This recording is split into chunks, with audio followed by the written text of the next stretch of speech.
Segundo Reis, capítulo de número 18, versículos 31 e 32. Não deis ouvido a Ezequias, porque assim diz o rei da Síria: contratai comigo por presentes e saí a mim, e coma cada um da sua vide e da sua figueira, e beba cada um a água da sua cisterna, até que eu venha e vos leve para uma terra como a vossa, terra de trigo, de mosto, terra de pão, de vinhas, terra de oliveiras, de azeite e de mel, e assim vivereis e não morrereis. Não deis ouvidos a Ezequias, porque vos incita, dizendo: o Senhor nos livrará. Tenho acabado de ler 2 versículos de grande importância, porque é possível absorvermos lições preciosíssimas desta pequena passagem. O rei da Assíria propõe a Judá que não dê ouvidos a Ezequias. Ezequias era o rei dos judeus naquele contexto. Diga-se de passagem, um rei que tomou como exemplo o caráter do Davi. Estava governando com sucesso, colocou um ponto final no culto idólatra, restabeleceu a adoração a Deus, mandou destruir aquela serpente que Deus tivera levantado no deserto, quando o povo saiu do Egito, porque o povo estava fazendo daquela serpente uma deusa. Enfim, então o Ezequias foi um exemplo de um rei que governou de acordo com as leis que Deus estabeleceu para um rei governar com responsabilidade. Mas é sempre assim, quando nós estamos progredindo sobre todos os aspectos, e sobretudo do ponto de vista espiritual, o diabo se apresenta para atrapalhar, para nos desvirtuar. Foi isso que ele tentou fazer na figura do rei da Síria, Senaqueribe. O nome Ezequias quer dizer Deus fortalece, o Senhor fortalece, mas o Senaqueribe, que representa o mal, ele não deseja que o povo se fortaleça. Como? Ouvindo a palavra de Deus, ouvindo os Ezequias dos nossos dias, que são aqueles que foram constituídos por Deus como apóstolos, evangelistas, profetas, pastores, mestres. É o que está escrito aos Efésios 4:11. O próprio Jesus deu esses ministérios com o objetivo de edificação do seu corpo, que é a igreja. Mas o Senaqueribe não quer que o povo ouça a palavra de Deus, de sorte que a fé vem pelo ouvir, e o ouvir da palavra de Cristo. 10:17 aos Romanos. Só assim nós vamos nos fortalecer. Deus é o nosso refúgio e fortaleza, socorro bem presente na hora da angústia. A alegria do Senhor é a nossa força. Tudo posso naquele que me fortalece. Nós somos fortalecidos ao ouvirmos Deus através da sua palavra. Senaqueribe quer dizer aquele que multiplica irmãos. Sabemos que o diabo, ele é o semeador de joio. Ele está aí gerando filhos. Disse Jesus: aquele que mente é filho do diabo. E a mentira tem tomado de conta do mundo, no âmbito da política, daqueles que administram a economia. Infelizmente, até no mundo da religiosidade, a mentira tem prosperado. Mas a verdade está aí disponível a todos, diria Jesus. E conhecereis a verdade, e a verdade vos libertará. Jesus é esta verdade.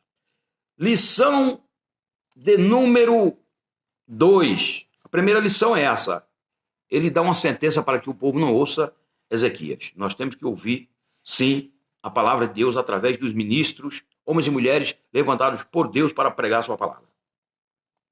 Lição número 2 é, ele propõe uma aliança e promete uma terra semelhante à terra que Deus prometeu a Abraão, Isaque e Jacó. Olha que sutileza.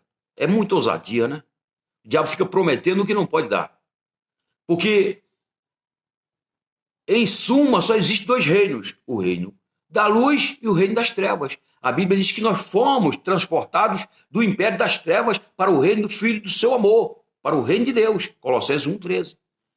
Mas o Senaqueribe quer levar o povo à escravidão, como fez com Israel, porque depois do Salomão o reino se dividiu. O reino do norte, capital Samaria, reino do sul, capital Jerusalém. E o reino do norte já tivera sido escravizado pela Síria, e agora queria escravizar o reino do sul, Judá, mas não foi possível, porque o povo não deu ouvido a Senaqueribe, continuou ouvindo a Ezequias. E a terceira lição aqui é que ele propõe liberdade ao povo para que o povo usufrua dos seus próprios bens. Aí ele vai fazer menção aqui de vinha, figueira, água, azeite, pão, mel. São 6 elementos que hoje nós podemos aplicar na dimensão espiritual e absorver informações preciosíssimas. Por exemplo, ele diz que o povo vai ter a liberdade de comer uvas da sua própria vinha, mas nós não temos vinha. A vinha, a videira, é Jesus, a videira verdadeira. Nós somos apenas ramos que estamos unidos a esta videira para produzirmos fruto. Nós não temos vinha, nós não temos videira nenhuma. A videira é Jesus. João capítulo 15, videira verdadeira. 2, figueira, para comer do fruto da própria figueira. Nós não temos figueira. A figueira é uma representação para a igreja. Individualmente nós não somos igreja. Nós representamos a igreja. A igreja é a assembleia, é o povo reunido. E o povo reunido representa o reino de Deus. Água, nós vamos beber a água da nossa própria cisterna. Nós não temos. A água é a representação da palavra de Deus. A palavra é de Deus, não é nossa.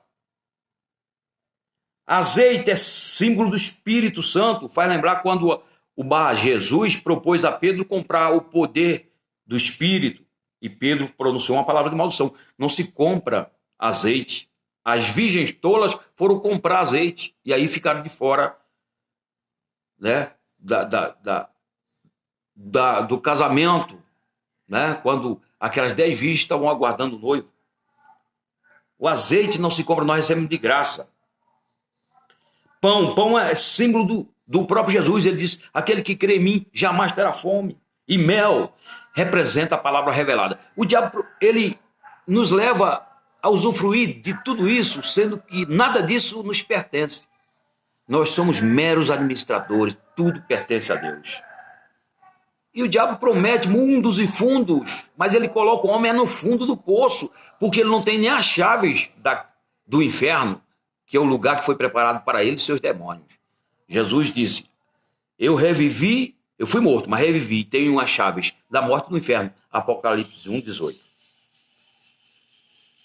E a última promessa que ele faz aqui é aquela promessa que faz lembrar aquilo que a serpente prometeu, né, propôs a Eva lá no jardim, dizendo, come daquele fruto ali, daquela árvore, que vocês não vão morrer, vocês vão viver e serão como Deus, conhecedor do bem e do mal. É o que ele fala aqui. Que o diabo não muda de estratégia, né? Ele diz assim, assim vivereis e não morrereis. Não deis ouvidos a Ezequias, porque vos incita dizendo, o Senhor nos livrará. Vivereis e não morrereis. O diabo ele pode prometer, mas ele não tem condições de dar nada a ninguém. Até que no âmbito temporal ele pode oferecer e dar algumas coisas, mas ele vai querer em troca a própria alma, porque ele ofereceu a Jesus os reinos deste mundo e sua glória, a glória deles. Mas Jesus o expulsou, dizendo, vai de Satanás, porque está escrito, só ao Senhor teu Deus adorarás, só ele servirás. Mas o diabo não pode proporcionar paz aos corações, justiça, perdão de pecados, salvação. Só Deus pode fazer isso. E ele menospreza dizendo, não deis ouvido a Ezequias, porque ele está incitando vocês a ouvir o Senhor, segundo ele, porque o Senhor vai salvar. Olha só, é claro que o Senhor salva. Jesus é o Salvador. 4:12 de Atos dos Apóstolos. Em nenhuma outra salvação debaixo do céu não há nenhum outro nome dado aos homens pelo qual importa que sejamos salvos. Então, em meio a estas crises de toda sorte, nós temos sim que continuar ouvindo a palavra de Deus. Se não for possível ir à congregação, ouça a palavra através de cultos online, ore a Deus, busque a Deus, peça para que Deus blinde você com o sangue do Cordeiro, para que você não seja vitimado por esta peste, por esta maldição da Covid-19. E aqueles que estão sendo acometidos, que Deus possa curar, ore em favor dos enfermos, nos hospitais, para que Deus possa continuar nos dando vitória e Ele possa nos fazer prevalecer em união com Ele e para a glória de Jesus Cristo. Valério Pontes.